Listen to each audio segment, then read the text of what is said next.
এক গ্রামে এক কৃষক বাস করত। তিনি ছিলেন গরিব, কিন্তু তার মনটা ছিল অনেক বড়। তার ছেলে একদিন জিজ্ঞেস করল, বাবা, তুমি সারাদিন এত কষ্ট করো, হাঁটো, তবুও ঘরে তো ভালো খাবারই আসে না কেন?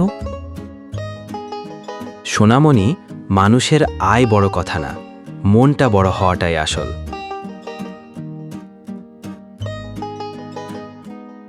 পরের দিন তার বাবা ছেলে রাজুকে নিয়ে মাঠে যাচ্ছে।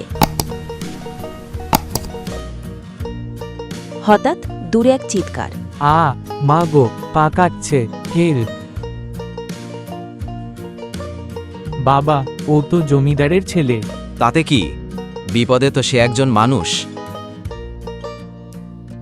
জমিদার দৌড়ে এসে বলল, এই, তুই তো গরিব কৃষক, তবুও আমার ছেলেকে এমনভাবে বাঁচালি কেন? বিপদে মানুষকে দেখে মানুষ, ধন দেখে না। কাল আমাদের বাড়িতে এসো। বেশ। পরের দিন তার বাবা ছেলে রাজুকে নিয়ে জমিদারের বাড়িতে আসলো। জমিদার তার বাবাকে বলল, এই নাও কিছু টাকা, তুমি মন বড় দেখিয়েছ, আমি কৃতজ্ঞ। শুনুন, আমি কিছু চাই না, শুধু চাই আপনি আপনার ক্ষেতের মজুরদের ন্যায্য মজুরি দিন। এখন থেকে তোমরা সবাই সময় মতো ন্যায্য মজুরি পাবে। শিক্ষা, মানুষের সবচেয়ে বড় পরিচয় তার মানবতা।